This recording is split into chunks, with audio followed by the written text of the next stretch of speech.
Mid-size SUVs are undoubtedly such hot commodity, not just in South Africa, but in the global market. Every single brand you can think of has something to offer in this segment. They want a piece of the pie.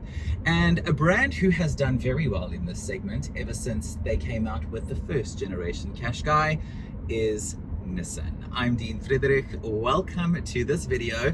Let's take a look at the brand new Nissan Qashqai. Come check it out.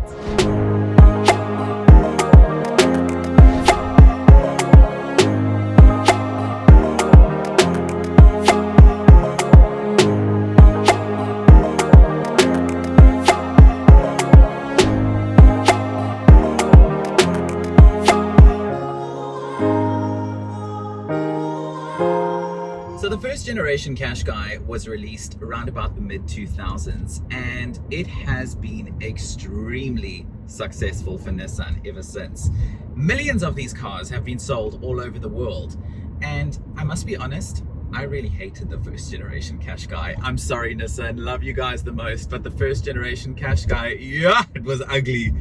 The second generation, it was a bit better. It got better, but it's a little bit forgetful still in my opinion. But this looks absolutely amazing. If you follow me on social media, then you might have seen that I did attend the launch of this car back in September in 2022. And I can remember saying at the launch, which I do still stand by the way, that I feel like now the Qashqai looks like what it was supposed to look like the first time round. You know, I don't know if that makes any sense, at least it does to me. But I really love the look of this car. I mean, on the exterior, it is such a futuristic looking design, and I'm here for every single minute of it. And I also really like the two-tone vibe on this model that I'm driving, the Accenta Plus. This is the top of the range Qashqai. So you've got the two-tone body, this ceramic gray, love this color as well. And these 19-inch wheels on the outside, love those as well.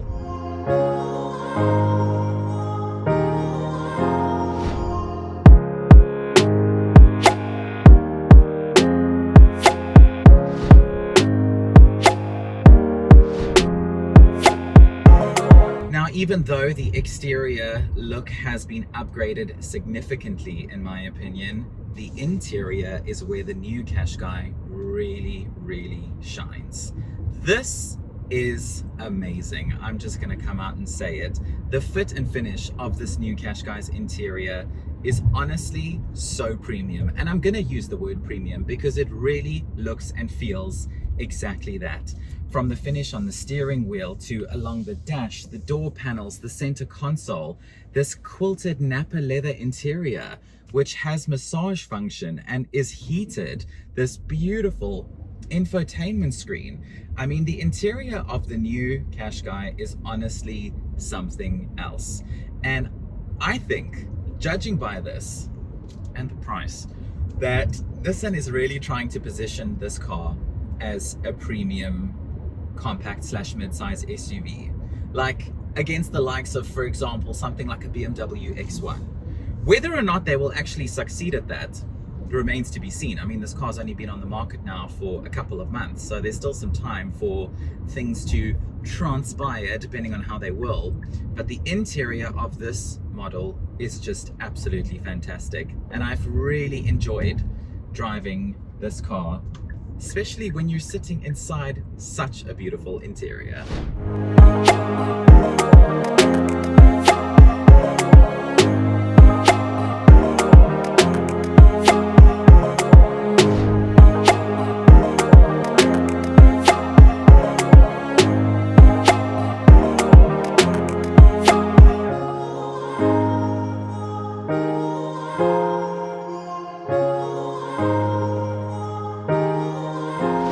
The new Qashqai looks good on the outside, it's really snazzy on the inside, but what is under the front over there? So, powering the new Qashqai is a 4-cylinder 1.3 litre turbo engine, petrol, that is mated to a CVT transmission in this case, in this model that I'm driving, and that produces 110 kilowatts of power and 250 Newton meters of torque. Now, I can already hear it through the screen. You're thinking to yourself like, huh? CVT, what? 1.3, what? No diesel, what? You asked yourself one of those questions now, didn't you? Just admit. So one thing I will say is that this CVT really performs really nicely. I think this transmission in the Qashqai might actually just sway a couple of people's opinions on CVTs, because I know a lot of folks love to hate them. I don't mind a CVT, I really don't. I think that there's nothing wrong with it. But if you are somebody who is not all that keen on a CVT, I really think this might change your opinion, because it doesn't actually perform like one. It performs beautifully. And then the engine that is in here. So because of the Renault-Nissan alliance and Renault's small little market share in Mercedes-Benz, the engine that is in the new Qashqai is the same engine that you find in a new generation A-Class. There's some food for thought for you. You can tell that to somebody at the next braai. To be like, listen, did you know about the new Qashqai, that it's got the same engine as a Mercedes-Benz? Tell them that at the next braai, see if they believe you.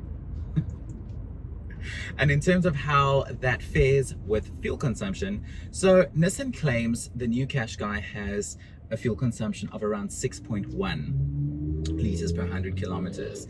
At the moment, I'm sitting on a total average of 8.5, and that is keeping the car in eco all week. But what the Qashqai does do is that at the end of every trip, when you arrive wherever it is that you're going to, and you switch the car off, it gives you a total average fuel consumption for that specific trip. And the lowest that I was able to receive on one of those was 5.5 liters per 100 kilometers. So the fuel consumption is accurate, that's quoted by Nissan, but at the same time it's not. It's a little bit confusing, I know. So you can put the pieces of that puzzle together in your own way.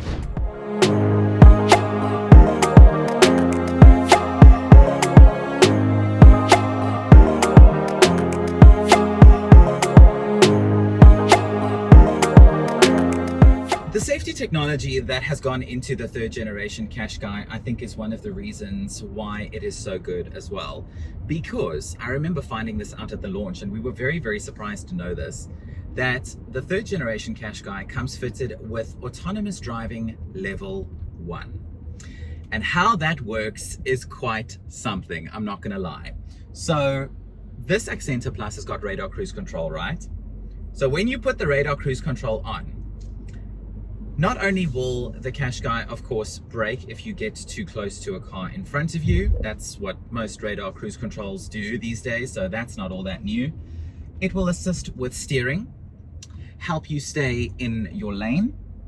It will also moan at you really loudly if you're trying to change lanes and there are cars in your blind spot.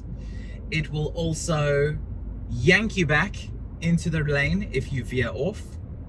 So the autonomous driving technology level 1, not completely autonomous, like semi-autonomous, is really quite cool. The technology that has gone into the new Qashqai in making it as tech focused and tech forward as it is really something to mention. And something to experience for yourself, actually. I highly recommend that you experience this for yourself to fully understand and know what I'm talking about.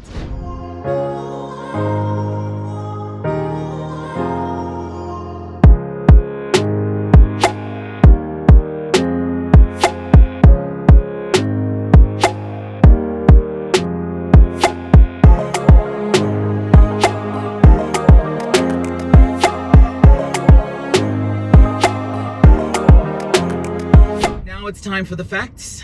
I need to tell you what I don't like about the new Qashqai, and I'm always going to be honest in my videos.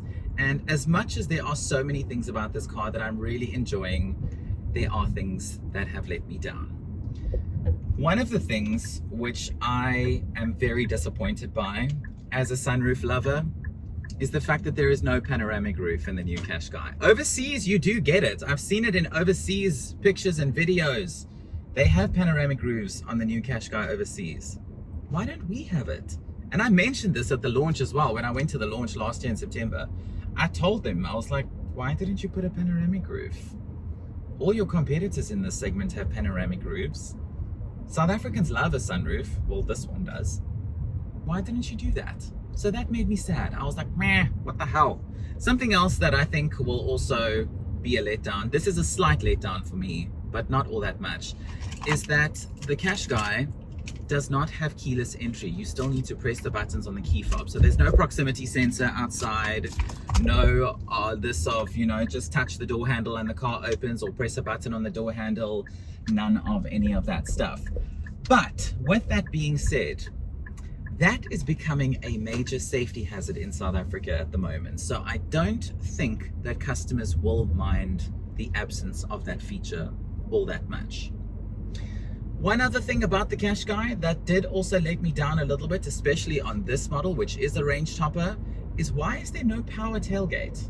That to me was very weird. I was like, again, all your competition in the segment has this on offer, at least on their top spec models. Why are you guys not doing it? That sort of thing. That to me was like, huh? What's going on over here? Do you know what I mean?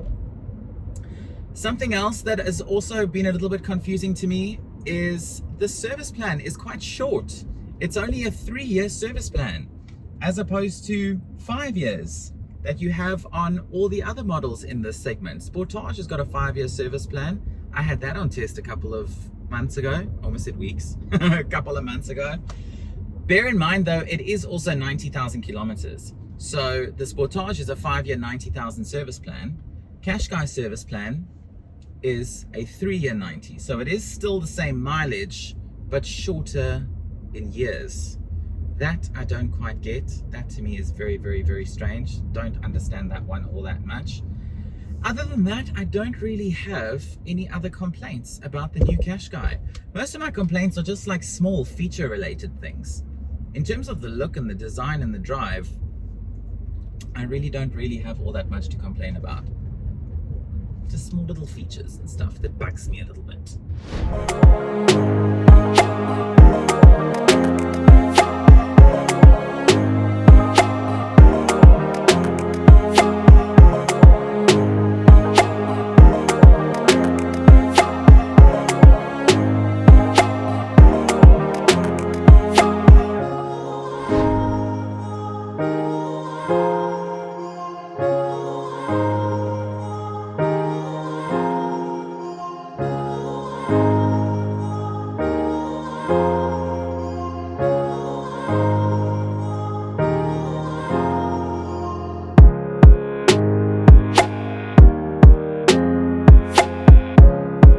In terms of what a new Qashqai is going to cost you, you have about 3 models in the range, and they start at about 567,000 Rand and go all the way up to just a smidge over 670,000 Rand for this one, the Accenta Plus. And how that compares to competition in the segment. For me, I can compare it to the competitor that I have the most experience with, which is the Kia Sportage. So this one is just over 670,000, and if you are looking at a top of the range Sportage, you're looking at around 750,000 Rand. So that is a lot more expensive. That is a lot more expensive.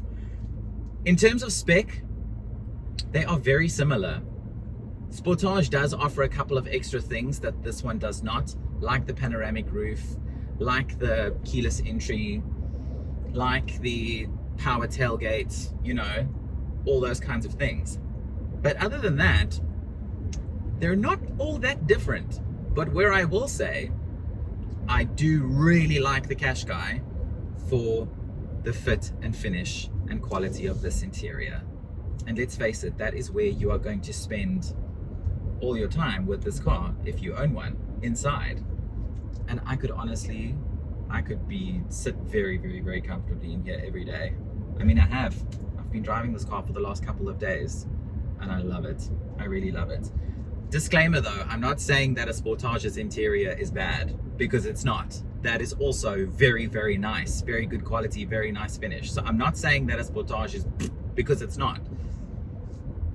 But this is really awesome. This is really lovely. It's really beautiful.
I have covered everything that you might want to know about the new Nissan Qashqai. If there's anything you think that I have left out or something you wanted to know that I haven't covered in this video, please leave a comment down below and I will gladly get back to you. My name is Friederich. If you like this review, please give it a big thumbs up. Your support really helps out my channel a lot more than you think it does. Comment below what you think of the new Qashqai and subscribe if you haven't already, so that I can help you with your car buying journey or car buying process. I am off to enjoy the rest of my afternoon in the new Nissan Qashqai, and I will see you in my next video. Bye.